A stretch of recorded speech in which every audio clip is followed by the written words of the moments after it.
Well, hello everyone. Here I am again with another video. Today's gonna be a little bit different from the norm though. Usually I end up talking about a specific speech I gave or a specific tip, but today I'm just gonna briefly mention a book, and I know I've done book reviews on here, but I'm just gonna use it and kind of tie it to public speaking of sorts. So, the book I've been reading right now is called Critique of Pure Reason by Immanuel Kant, one of the greatest philosophers of all time. And so far, out of this edition, it's about 440 pages. And I'm on like page 60 right now. And it is a mind blowing reading. It is tough. The way he goes into these concepts, the different types of words he brings to the picture, the fact that he goes in one direction, and then he goes in another direction, and he goes in another direction, and then he tries to bring it all together. Now, I'm learning a lot from the book, but here are a couple things that I'd like to mention about his writing style so far, and how I can tie this to public speaking. So, in public speaking, generally speaking, you want to be simple and precise and be able to relate concepts to your audience.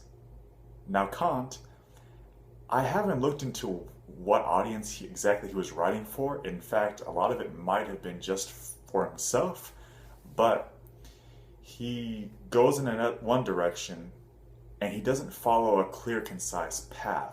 It's not structured, it's not well ordered. He does break things up by chapter, but he kind of jumps all over the place. And oftentimes, he says things in a more complicated way than it needs to be. For example, one of the things he talks about the difference between thinking and cogitating. Thinking just being part of the mind, just a thought.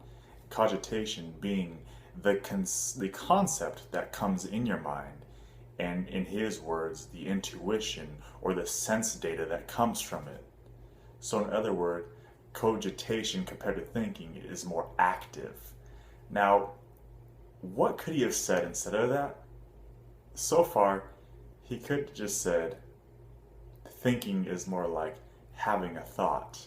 Cogitation is doing the hard thinking, the critical thinking, the dirty work. And you can use terms like that to relate more to the reader or the audience. So that was something I noticed. But other than that, what I've really noticed is while he's a genius, he was a genius, and it's an amazing piece of work. And I'm gonna make a larger, longer, more entertaining form for a book review when I'm finally finished. But I can't help but think that for him to impart his information onto an audience, he should have used his language as a bridge. That language bridge is the builder, it's the deal you want to create between those who don't know and yourself who knows. And when you do that, not only does it create a better connection, you impart the information that you find is so important. It's so funny that a lot of these philosophers went to their grave thinking they're the only person who understood things. Of course, that's a big assumption on my part from reading and investigating things.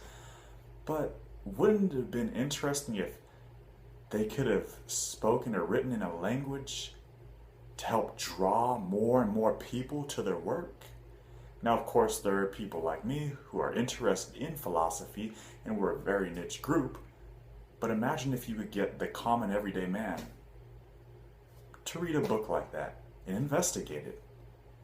It would have worked wonders for his message and potentially worked wonders for the world. So again, that's just me taking my reading of Critique of Pure Reason and using it and analyzing it to compare it to public speaking and what a speaker generally wants to do for his or her audience. That is a wrap, folks. Thank you very much for paying attention. Any likes, comments, or any subscriptions are well appreciated.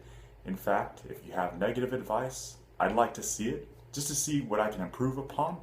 But other than that, until next time, folks, I hope you guys all have a good one.